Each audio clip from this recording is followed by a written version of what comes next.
I recall all your how about Shin Shah. So I'm going to the left. Let's make a video about this war that's brewing right now. It just says that in the scriptures. I'm gonna pull that and I'll let some of this video play.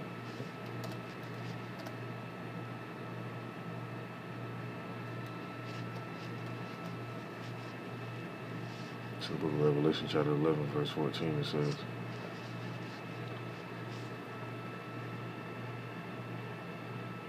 to the actual right version. It says the second woe is past.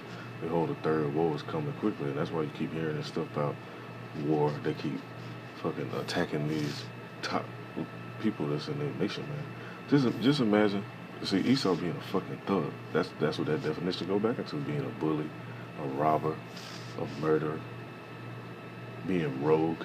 They do these little rogue missions. And then they act like they ain't do the shit. That's how they get out, man. That's how they play. So just imagine if the roles was reversed. If somebody came and did that over here, they would be ready to go out in an all-out war. But see, the Most High ain't stirred the spirit all the way yet in these kings. But eventually, he is. That's why I said also, look up to it.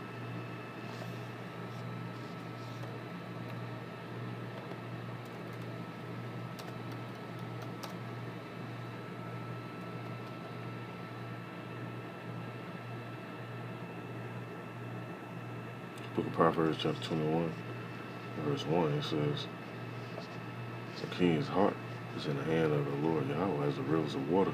He turneth it whatsoever he will. So if he wanted them to chill out and hold off for a little minute while stuff moves, like also in the book of Revelation it says that the angels holding the four winds and the four corners of the earth. And that's talking about the winds of destruction.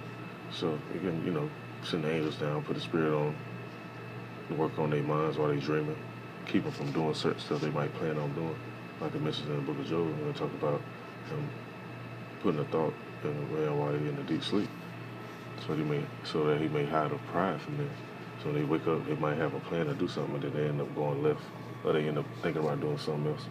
That's the Most High putting the spirit on and turning their mind, turning their thoughts. So it seems like they just holding off and they ain't gonna do nothing. But eventually, when they get turned up, hey, there's gonna be some serious shit going down because they ain't just letting this shit slide. No, I'm gonna let this play. I'll pull out some more pictures.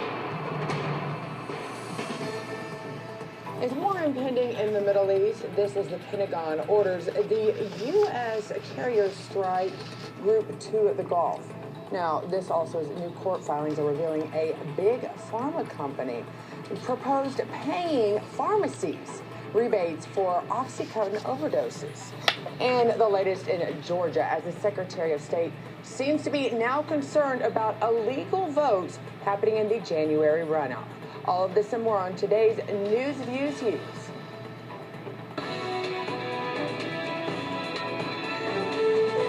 Let me skip to the main part. I want to see all this theatrics. Former Naval Intelligence Officer.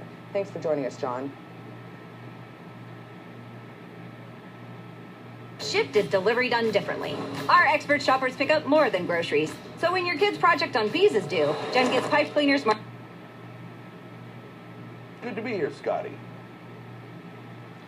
Okay, so let's talk about, obviously, these developments over the last week. Iran is hoping to force the United States to lift the economic sanctions put on them under the Trump administration by basically promising to make more uranium, which in turn, as we know, could be used in acts of terrorism around the world.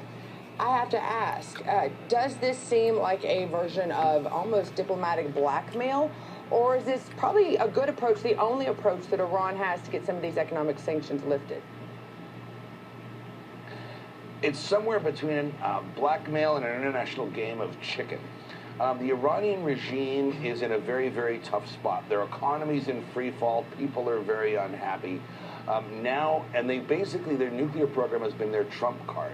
It's been what they have, by raising enrichment levels, is something what they want to do is blackmail the world into relaxation of sanctions, particularly Europe and the United States. At the same time, they feel that they need to retaliate for the attack against their scientists over the last few days, because if they don't, it may be perceived as a loss of face not only in the region but in front of their own people. So the Iranian regime is faced with a cruel choice. If they do retaliate somehow against Israel, the United States, or potentially Arab countries now that are recognizing Israel, they risk further ostracizing themselves from the world and not getting this economic relief that they so desperately need. This all in the name of propping up their image in front of their own people. On the other hand, if they don't do that and they continue down the path of ignoring this incident and ignoring any domestic consequences that may. And see, these devils so slick, they'll say they ain't do it, but simultaneously, you got them speaking on there's war brewing. If they ain't do it, why would they want to go to war with them? Rise therefrom, they may further destabilize them at home, but it may bring them closer to put them in a better position to get that economic sanctions relief that they so desperately need.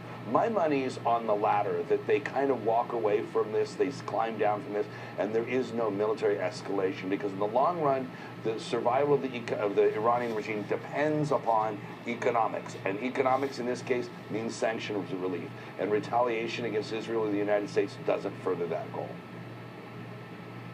Well, that's the thing, John. You have to look at the reason why President Trump has been so strong on Iran and these economic sanctions. He was hoping for a regime change. If that hasn't happened, we are 2 months out. At this point, though, don't you think Iran might just be buying time until a new administration is brought in the United States with hopes that it goes back to how the United States was handling Iran under the Obama-Biden administration, 4 years ago? That's certainly what the Iranian regime hopes, and that's a great observation, Scotty. I'm not sure that that calculus will work. I think that ship has sailed. Here you have 3 Arab countries that have already recognized Israel because they see Iran as the bigger threat in the region. No longer is the Palestinian issue defining the Middle East. Now it is Iran versus everyone else, and that's bringing the Arab world closer to Israel by the day. We may even have Israeli, Saudi recognition of Israel in the coming days and weeks. So I think that's too late, and the Europeans, the United States, they're not going to go back to the Iranian, to the JCPOA or the Iranian nuke deal. So I think that ship may be too late now, and it may ultimately mean the doom of the Iranian regime.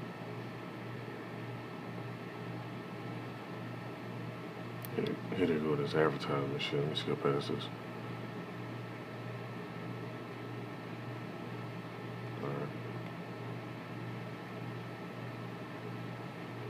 It's interesting that you point that out. Not many people are saying how much that shift of power has happened. You're right. A lot of focus used to be on the Palestinians. Now it is on Iran. It's interesting to see Muslim countries actually uniting with Jewish country like Israel. No, see, once I got these devils in the fucking trick bag, they think that they on their side. But hey, like the scripture say, they should hate the Lord. And the whole they talking about is Babylon, also known as America.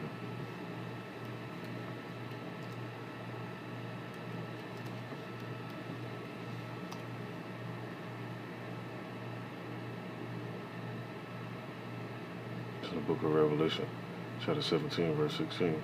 Now, when I was younger, see, I didn't understand this stuff. It wasn't time for me to understand it there, because I used to read this back and forth, and I was always thinking about some type of some creature or something like that. But in reality, it was just a parabolic, so to speak.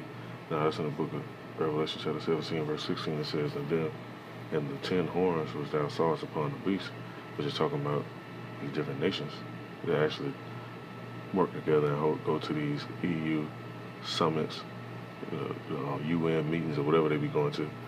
It says, which thou sawest upon the beast, these shall hate the whore. And that whore is talking about America, also known as Babylon. It says, it shall make her desolate and naked, and shall eat her flesh, and shall burn her with fire. Now, what type of fire are they talking about? A nuclear fire. So these nations that they think is actually cool with them, they're going to turn on them. Hold on, let me see another precept I want to get.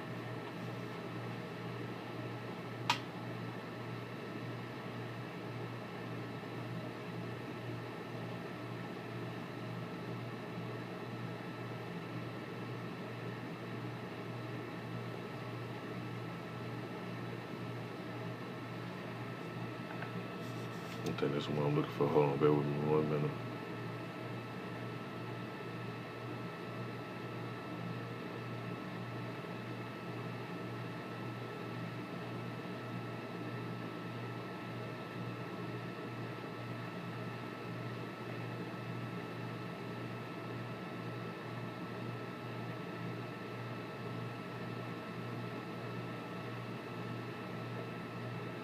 It's in the book of Isaiah, chapter 47, verse 3. It says, your nakedness will be uncovered and your shame will be exposed. That's another thing you see going on with these Edomites. They're being exposed on a high level. That's why they be trying to ban videos, take videos down and all this other shit. It says, I will take vengeance. I will spare no one. Now, even though it do say that simultaneously, the elect is the only ones that's really going to be spared. The ones that chosen to make it up out of here. But the ones of these Edomites, though, no, the ones over here, they definitely ain't being spared. No.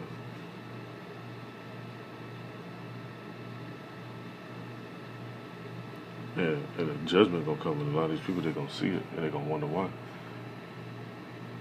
And before the strikes and all the other shit go on, it's gonna be so much other stuff building up to that. And the book of Jeremiah breaks it down. It says in Jeremiah chapter 13, verse 22, and if you ask yourself, why has this happened to me? It's because of the magnitude of your iniquity.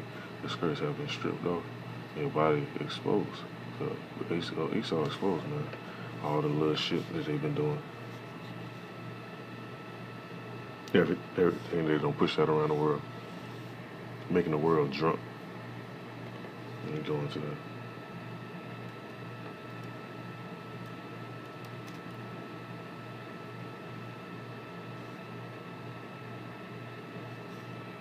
This book of Revelation, chapter 18, verse 3.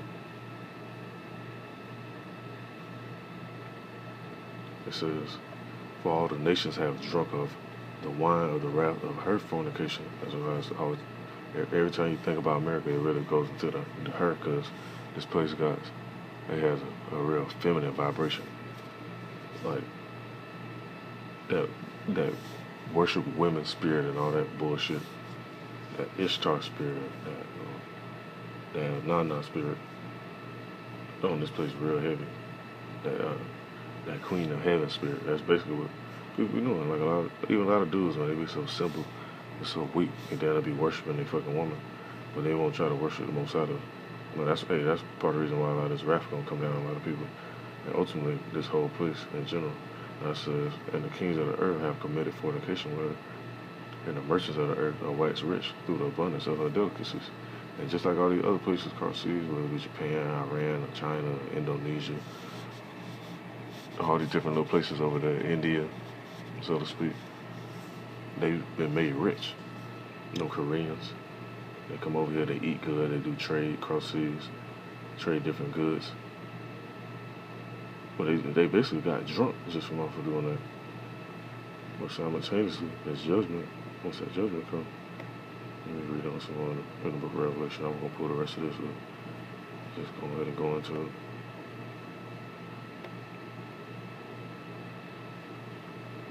This is the book of Revelation, chapter 18, verse 4. It says, and I heard another voice from heaven saying, come out of her, my people, and ye be not partakers of her sins, and you receive not of her plagues, because once this stuff go down, you don't want to feel, don't nobody want to feel no nukes, man.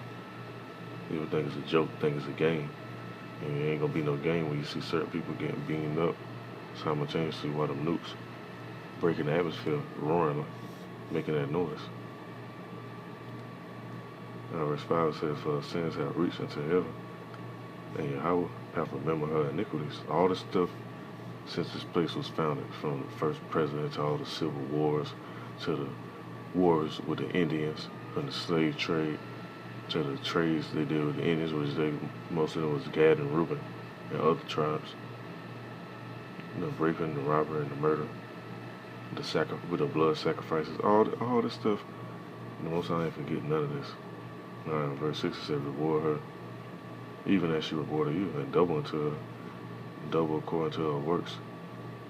In the cup which she had filled to her double.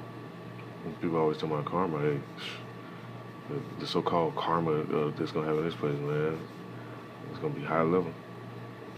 Verse 7 says, how much she hath glorified herself and lived deliciously, so much torment and sorrow give